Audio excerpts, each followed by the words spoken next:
Hi guy, welcome back Y&R Spoilers. Reveal that Christmas always has a way of pulling people back toward one in it for people who swore they'd moved on, people who built careful distance, people who told themselves the past was finished. The athletic club glittered with holiday elegance that night, light spilling through tall windows, garlands draped with intentional perfection. And the particular Genoa City atmosphere that feels warm on the surface but tense underneath, as if every smile is carefully measured. Victoria arrived with Johnny and Katie, wearing the calm, controlled composure she is known for, yet carrying a different rhythm in her chest than the one she uses in boardrooms and family wars. This was not a night for power. It was a night for her children, for memory, for the quiet obligations of parenthood that never disappear no matter how complicated life becomes. She reminded herself that Billy's presence here was simply part of co-parenting, that the friction between the Newmans and the Abbotts had no right to touch Johnny and Katie, that she could keep the evening steady if she stayed disciplined. But discipline has cracks, and the holidays are experts at finding them. That was why, when Victoria unexpectedly crossed paths with Billy beneath a low-hanging sprig of mistletoe, she was caught off guard by the subtle collision of present and past. No dramatic impact. No obvious scandal, just the kind of soft shock that can shake a person more than any shouting match. Billy wasn't standing there like a man trying to provoke anything, and he wasn't trying to win points against the Newman name. He looked like a father reaching for a rare pocket of peace for his kids in the middle of a year that had felt like constant combat.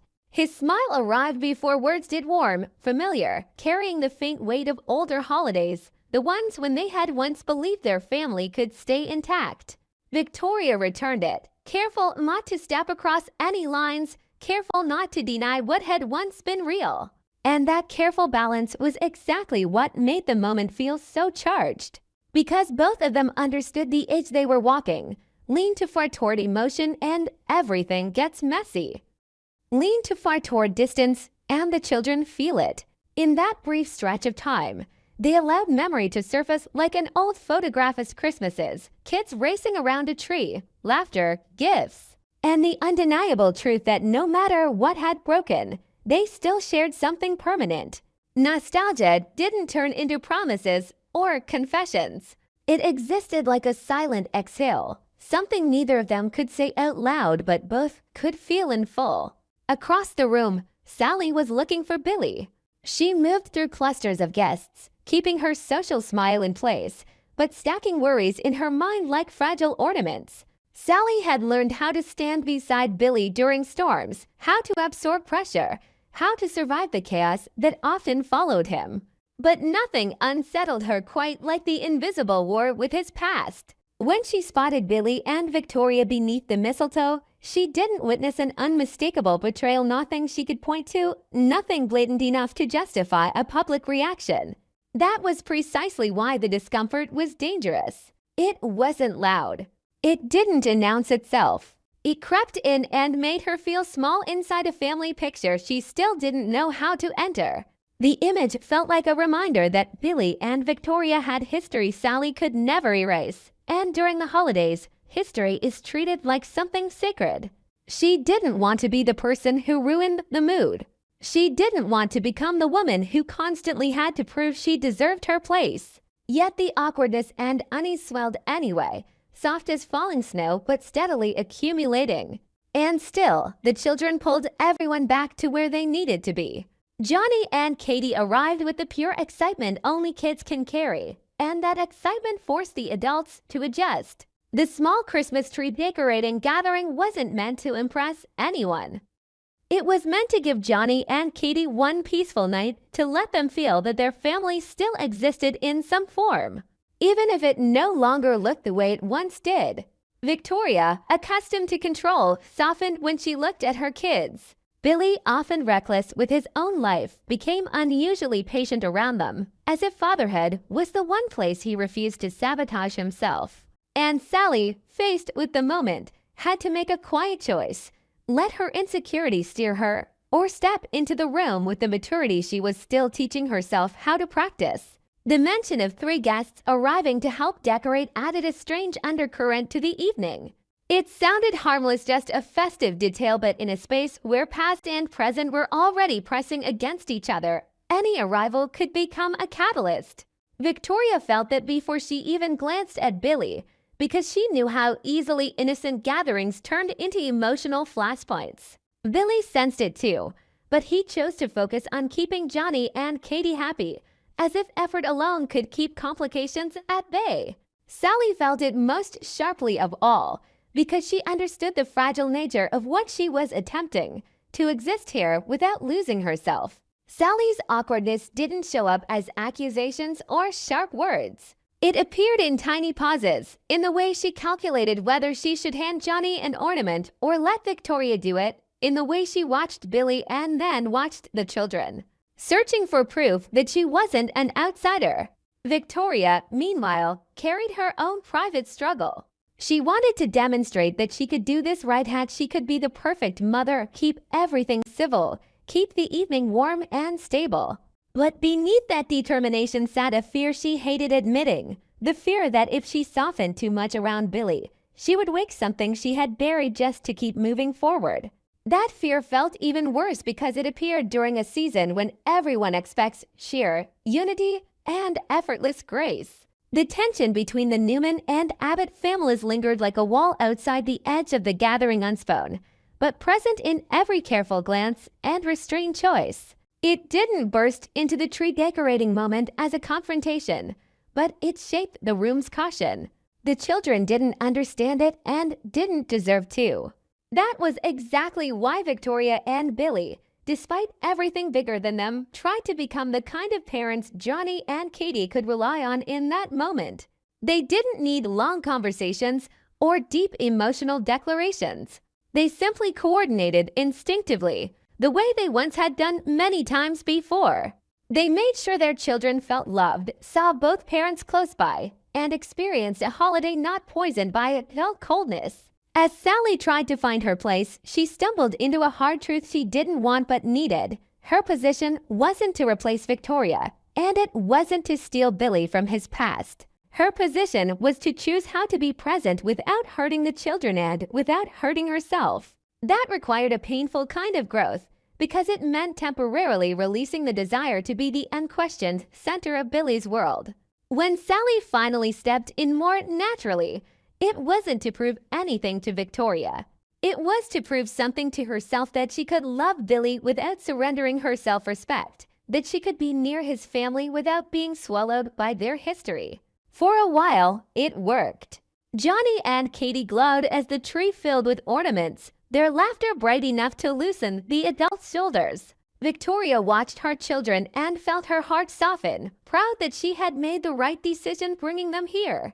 Billy watched the scene and felt an unfamiliar relief. At least tonight, he hadn't ruined anything. Sally watched Billy as a father, and her initial discomfort shifted into something more complicated: tenderness, fear, and a fierce determination not to become the woman crushed under someone else's past. But the holidays never stop at the first moment of peace. The mention of those 3 guests stopped being a harmless detail and became a quiet pulse beneath the surface. Because in Genoa City, no reunion stays simple. Every door that opens can bring a secret, a misunderstanding, or a twist that turns fragile warmth into fresh damage. Victoria felt an uneasy instinct, as if the peace they had built was nothing more than thin ice. Billy felt it too, but he kept it off his face for the kids' sake. Sally, sensitive to every signal of instability, tensed again, knowing that one wrong element could undo everything she had tried so carefully to hold together. Then a sound rose from the intransient, ordinary noise that landed like a question mark. Victoria, Billy, and Sally all turned their attention the same way without meaning to. No one spoke, but all 3 of them recognized the same truth in the air: the night wasn't finished.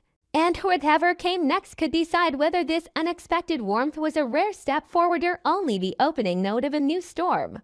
The hook waited there, right in the breath before the door fully opened.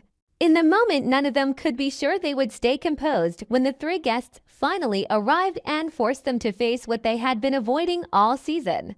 Christmas night at the athletic club always carries Genoa City's signature kind of glamour, where the golden lights seem designed to cover everything people refuse to say out loud.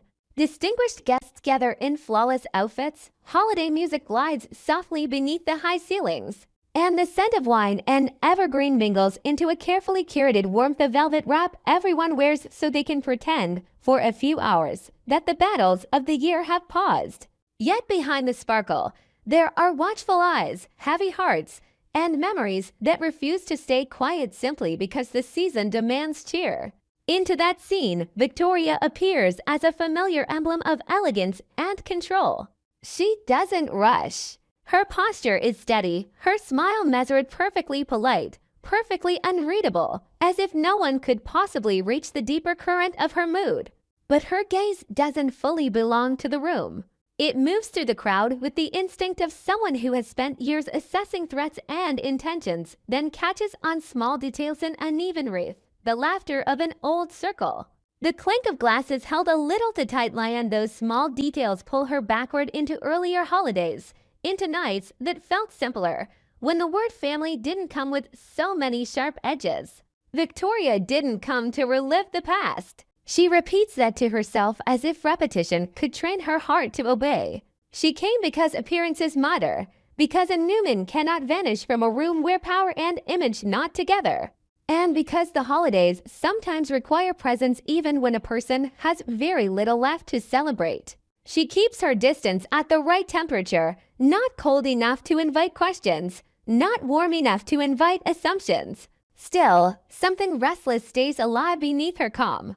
It isn't exactly sadness, and it isn't exactly regret. It's the discomfort of being tugged toward memories she has worked hard to pack away, the kind of memories that return every December like they have their own key to the locked rooms of her mind.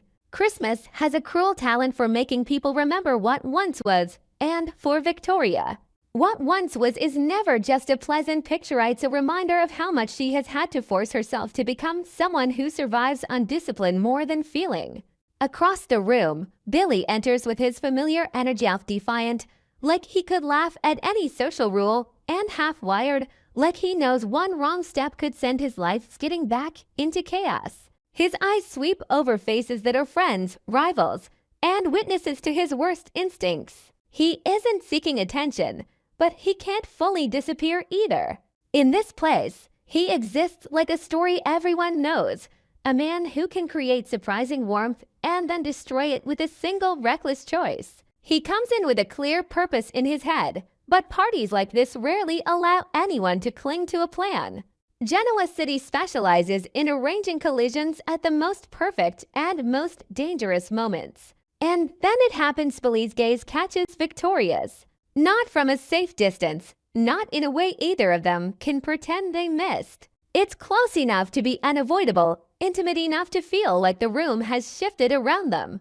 Beneath a shimmering sprig of mistletoe hang as a harmless holiday tradition, almost a jockey stop, startled by the simple fact of facing each other. Mistletoe is supposed to invite sweetness, but for them it becomes a symbol of what never truly ended. For a second, the sounds of the room fall back into blur, the music, the laughter, the clinking glasses all fade into a distant backdrop. At the center there is only Victoria and Billy, and a strange stillness, neither hatred nor romance, but the silence of two people who were once too familiar to behave like strangers now. Their first instinct might have been to avoid each other, because avoidance is the safest way to keep old feelings from waking up. But the danger of this moment is that they don't do that. Instead, a smile appears warm, genuine, not a social mask, and so sincere that it surprises even them. That smile is a small beam cutting through years of defenses, dissolving the initial chill of surprise and opening a crack wide enough for memory to pour in. Victoria feels it first. She senses herself soften, if only in her eyes, if only in the rhythm of her breathing. Billy feels something familiar rise, to a feeling tied to a version of his life when he believed things could steady, when he believed he could be better. When holiday nights didn't always come with consequences. They don't speak for long, but they don't need much to understand what they are touching. Their brief exchange isn't an attempt to fix the past, and it isn't a confession disguised as conversation. It's simply a small pocket of time where they allow themselves to remember the Christmas seasons they once shared with their children. The children become the safest bridge between them, the one topic that lets them step closer without falling. To speak of the kids is to speak of the truest thing they ever built together, the moments when they stood beside the tree, when they tried to create a world that was stable enough for young hearts. There is warmth in that nostalgia, but there is also a hidden needle. Every beautiful memory comes with an unspoken question. Why couldn't it stay like this? And that question, even unsaid, tightens the air. Victoria talks while managing herself like she's balancing on thin ice. She doesn't want to reveal too much. She knows a single misplaced expression, a softened gaze held too long, a smile that lasts 1 second too many could invite meaning, could invite gossip, could invite her own emotions to pull her into places she refuses to revisit. She doesn't want to be trapped inside an old story, doesn't want to be forced to explain what she feels. Yet she can't deny the part of her that craves the simplicity of the past. The feeling of looking at Billy without armor, the thought of a holiday night where her heart could be allowed to rest. That inner tug-of-war deepens her thoughtful look, and that thoughtfulness, despite her intention, gives the moment beneath the mistletoe an intimate color. Billy's private battle is just as complicated, perhaps worse. He knows he's the kind of man who can be swept away by emotion. He knows his history with Victoria is a tide that could drag him under if he doesn't plant his feet. But he also knows there are things about Victoria he still respects deeply, and the season turns that respect into a softness that makes him uneasy. As if he's remembering a better version of himself he no longer trusts. Billy doesn't want to ruin anything, at least not tonight. He doesn't want to become the reason a woman has to build her walls higher, or the reason a present relationship cracks under the weight of old ghosts. So he keeps the conversation short, keeps the tone careful, keeps the boundaries intact. But that carefulness makes the moment feel even more real. If they were cold, it would be easier to explain. If they avoided each other, it would be safer. Instead, they allow warmth, just enough warmth to invite questions. While Victoria and Billy talk, they don't realize someone is watching from a distance, watching not only with eyes but with fear. Sally, searching for Billy, catches the moment by accident, the casual kind of encounter people dismiss, but the kind where the air around two people seems to quiet, as if the world has stepped aside for memory. From where she stands, Sally can't hear the words, but she doesn't need to. She sees the warmth in the smile, the softness in the posture, the way mistletoe frames them like a familiar symbol wrapping around an old story. And that accidental image cuts into her, not as a clear betrayal, but as something more unsettling because it cannot be named. Sally isn't the kind of woman who collapses into shallow jealousy.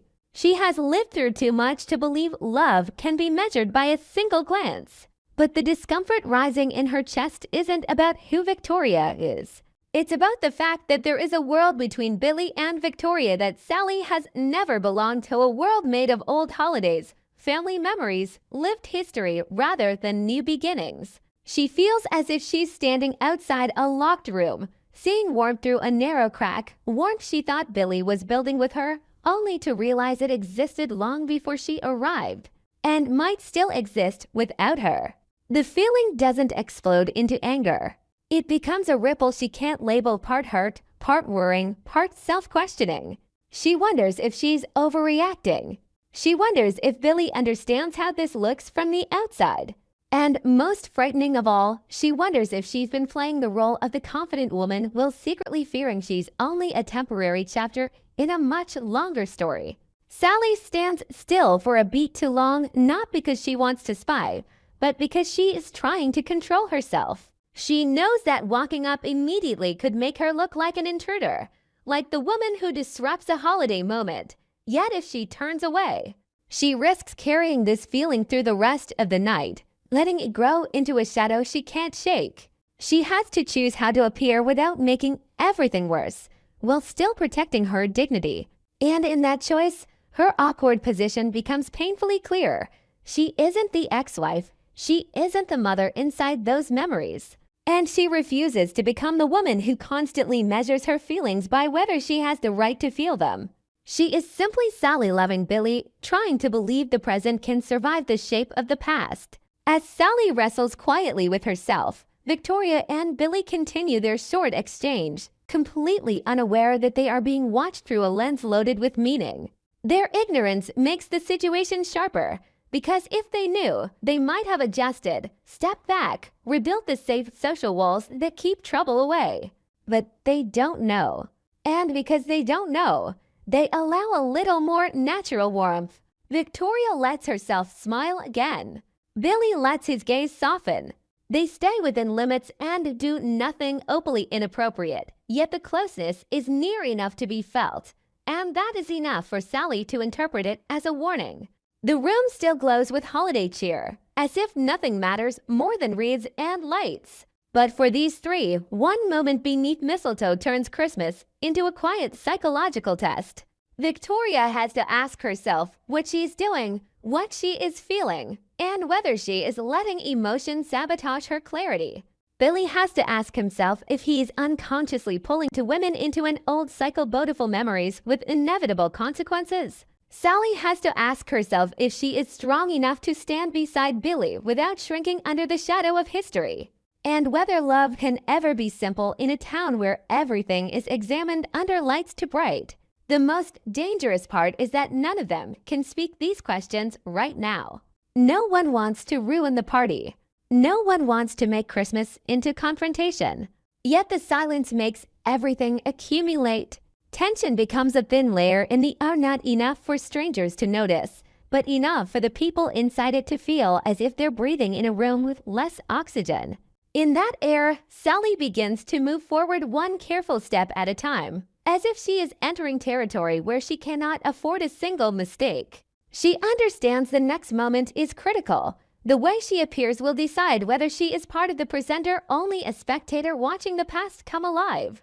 By the time Sally is close enough to be seen, the smile she puts on her face will be a decision, not a reflex. Too forced, and Victoria will notice. Too cold, and Billy will falter. Too familiar, and Sally will place herself in a role that doesn't fit. All of that flashes through her mind, and the calculation exhausts her, because love shouldn't feel like negotiation. But Genoa City doesn't allow love to stay uncomplicated, and Sally knows that if she wants to remain in Billy's life, she must learn to stand upright even when the air smells like nostalgia. The scene is on the verge of shifting, as if the entire Christmas night is holding its breath for what comes next. Victoria and Billy still haven't turned, still haven't seen Sally coming, still don't realize a nameless emotion is rising where there should only be celebration. And Sally, even while she forces calm, feels one truth with clarity. If she steps in at the wrong second or if she lets discomfort turn into an uncontrolled reaction, the colors of the night could change instantly. But if she swallows too much, she might disappear inside the very relationship she is trying to protect. That is the season at its cruelest. It demands smiles while hearts send warnings. And when Sally finally steps close enough that her shadow touches the lights beneath the mistletoe, Victoria and Billy begin to realize there is a third person in this moment, a person who didn't come to destroy Christmas, yet could become the spark that forces a truth none of them are ready to face. The hook lands right there. In the instant Victoria turns and her eyes meet Sally's for the first time, while Billy stands between two women and one question nobody dares to speak. Was that warm smile beneath the mistletoe an innocent flicker of nostalgia, the first sign that a new storm is forming in the middle of the holidays?